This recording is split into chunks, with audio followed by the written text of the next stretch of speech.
warahmatullahi wabarakatuh. Waalaikumsalam warahmatullahi wabarakatuh. Selamat sore teman-teman. Sore. Yang saya hormati Ibu Helda selaku dosen pengampu mata kuliah pendidikan karakter serta teman-teman sekalian yang berbahagia.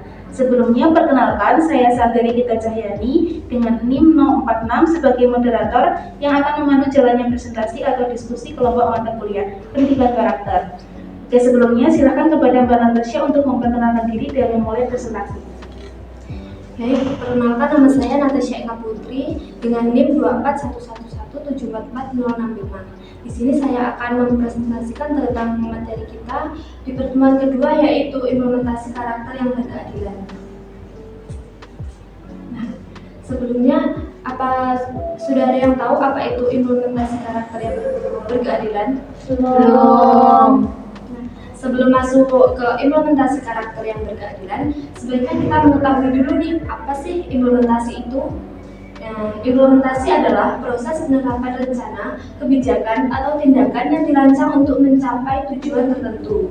Sedangkan karakter yang berkeadilan adalah suatu sifat atau kualitas individu yang tercermin dalam tindakan, sikap, keputusan yang selalu menjunjung tinggi nilai-nilai kesetaraan, keadilan, dan kejujuran. Seseorang yang memiliki karakter berkeadilan akan selalu berusaha memperlakukan semua orang tanpa memandang status sosial, latar belakang, atau apapun itu. Jadi, implementasi karakter yang berkeadilan adalah penerapan sifat atau kualitas keadilan dalam tindakan, sikap, dan keputusan yang diambil pada suatu konteks. Nah, di sini saya mengangkat sebuah kasus yang berkaitan dengan materi kali ini, yaitu kasus implementasi karakter yang berkeadilan. Contohnya pada kasus nenek Saulina yang berusia 92 tahun yang divonis penjara karena menebang sebuah pohon durian. Apa sudah ada yang tahu dengan kasus ini? Pernah dengar. Tapi sudah tahu detailnya seperti apa? Belum. Di sini saya akan menjelaskan tentang kasus nenek Saulina ini. Jadi, kasus nenek Saulina ini terjadi pada tahun 2018. Kasus ini berawal dari di mana nenek Saulina dan keenam anaknya itu ingin memperbaiki kuburan suaminya.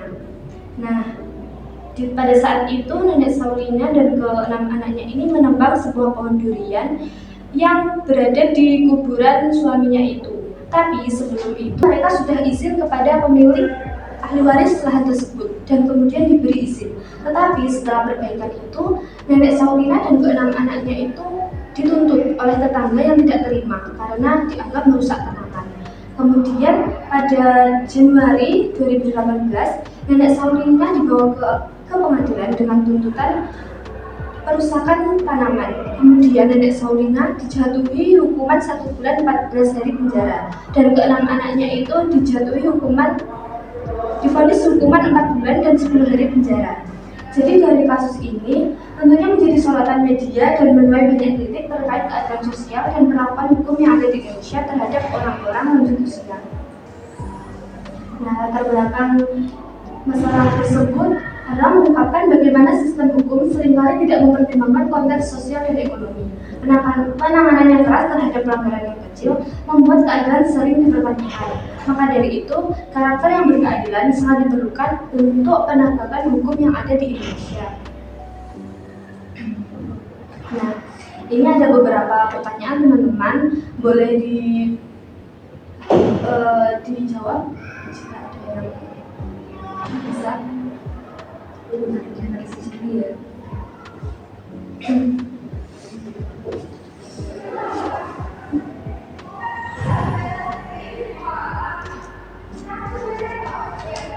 Siapa yang ingin menjawab pertanyaan nomor 1? Oke, Mbak Senja, silakan. Menurut saya implementasi yang bersangkutan itu adalah hak asasi manusianya. Nah, bahwa nenek Saulina itu seharusnya diperlakukan dengan hormat dan dilindungi oleh haknya. Tadi nomor 2 nih, apa saja faktor-faktor yang membentuk karakter yang berkeadilan? Siapa yang bisa menjawab? Ada Mbak Mirta? Menurut saya, faktor-faktor yang membentuk karakter yang berkeadilan itu ada 2 faktor. Yang pertama, faktor internal. Contohnya yaitu moralitas. Pengembangan moralitas yang kuat akan mendorong seseorang untuk selalu bertindak sesuai dengan prinsip-prinsip yang benar. Yang kedua ada faktor eksternal. Contohnya lingkungan sekolah. Pada lingkungan sekolah berperan penting dalam menanamkan nilai-nilai keadilan melalui kurikulum, interaksi sosial, dan kegiatan ekstrakurikuler. Ya, benar sekali Mbak Miftah, terima kasih atas jawabannya. Selanjutnya pertanyaan ketiga, apa saja dampak positif dan negatif implementasi karakter yang berkeadilan? Siapa yang ingin menjawab? Ya, tadi kan sudah dijelaskan ya implementasi karakter yang berkeadilan pada kasus Nenek Saulina. Yang pertama kan ada dampak positif. Dampak positifnya itu berkeadilan sosial. Maksudnya gimana penegakan keadilan itu harus dapat meningkatkan rasa keadilan di masyarakat maupun lapisan tengah, bawah atau atas. Gitu. Contohnya bahwa hukum berlaku untuk semua orang tanpa membedakan suatu latar belakang. Terus dampak negatifnya itu bisa dari biaya dan sumber dayanya. Maksudnya dari proses hukum dapat membutuhkan sumber daya yang signifikan, baik dari segi waktu, finansial maupun pikiran yang tidak terlalu tersedia itu sendiri. Terima kasih Mbak Miftah.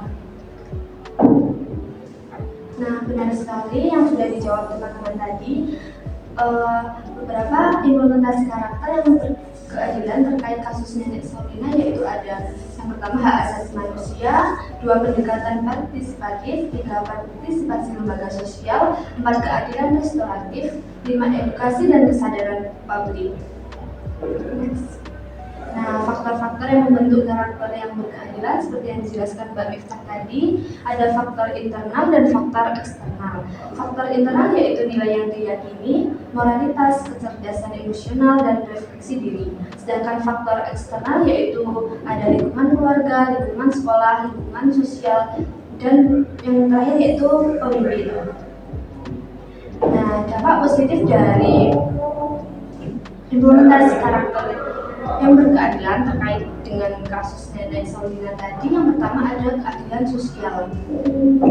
Keadilan sosial adalah penegakan keadilan yang dapat meningkatkan rasa keadilan di masyarakat, memberikan contoh bahwa hukum berlaku untuk semua tanpa memandang usia atau status sosial. Yang kedua ada peningkatan kesadaran masyarakat, yaitu dengan kasus ini dapat memicu diskusi tentang perlindungan terhadap kaum lanjut usia dan meningkatkan kepedulian masyarakat terhadap isu-isu terkait. Dan yang ketiga, ada perlindungan hak asasi manusia. Melalui implementasi keadilan, hak Nenek Saulina sebagai warga negara dapat diakui dan dilindungi, menegaskan bahwa semua orang berhak mendapatkan perlakuan yang adil. Dan yang terakhir, mendorong kebijakan yang lebih baik. Kasus ini dapat mendorong pemerintah untuk memperbaiki kebijakan yang berkaitan dengan perlindungan lansia dan mengedepankan keadilan dan penanganan masalah serupa. Nah, dampak negatifnya yaitu ada yang pertama, resistensi atau penolakan. Implementasi keadilan mungkin menghadapi resistensi dari pihak-pihak tertentu yang merasa dirugikan atau menciptakan konflik yang lebih lanjut. Yang kedua ada dampak psikologis pada korban. Pada kasus Nenek Saulina ini, proses hukum bisa menambah beban psikologis bagi Nenek Saulina yang mungkin sudah rentan secara emosional dan fisik. Dan yang ketiga ada biaya dan sumber daya. Proses hukum dapat membutuhkan sumber daya yang signifikan, baik dari segi waktu maupun finansial, yang mungkin tidak selalu tersedia. Dan yang terakhir ada pengabaian kasus lain. Fokus pada satu kasus bisa menyebabkan kasus-kasus lain yang juga membutuhkan perhatian terabaikan, yang kemudian menciptakan ketidakadilan yang baru. Nah, kesimpulan dari materi kita hari ini yaitu karakter yang berkeadilan mencakup perlakuan yang adil, tidak diskriminatif, serta memberikan hak perlindungan yang setara bagi setiap individu.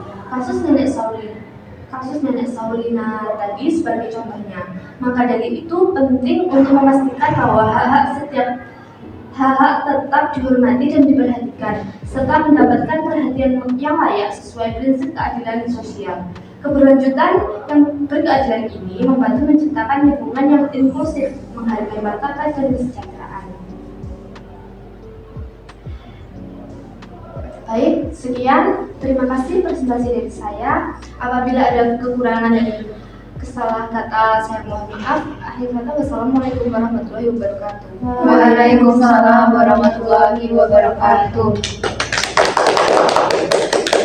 Terima kasih kepada Mbak Natasha atas penyampaian presentasi yang sangat bermanfaat. Untuk teman-teman sekalian, melalui presentasi atau diskusi kali ini, apakah sudah paham dan mengerti? Sudah. Oke. Karena waktu diskusi sudah selesai, saya selaku moderator mengucapkan terima kasih atas perhatian dan kerjasama teman-teman pada sore ini dalam presentasi mata kuliah pendidikan karakter. Semoga presentasi kali ini dapat bermanfaat bagi kita, baik di dunia maupun di akhirat. Bila ada kekurangan ataupun kesalahan saya mohon maaf. Sekali lagi atas perhatiannya saya ucapkan terima kasih. Wassalamualaikum warahmatullahi wabarakatuh. Waalaikumsalam warahmatullahi wabarakatuh.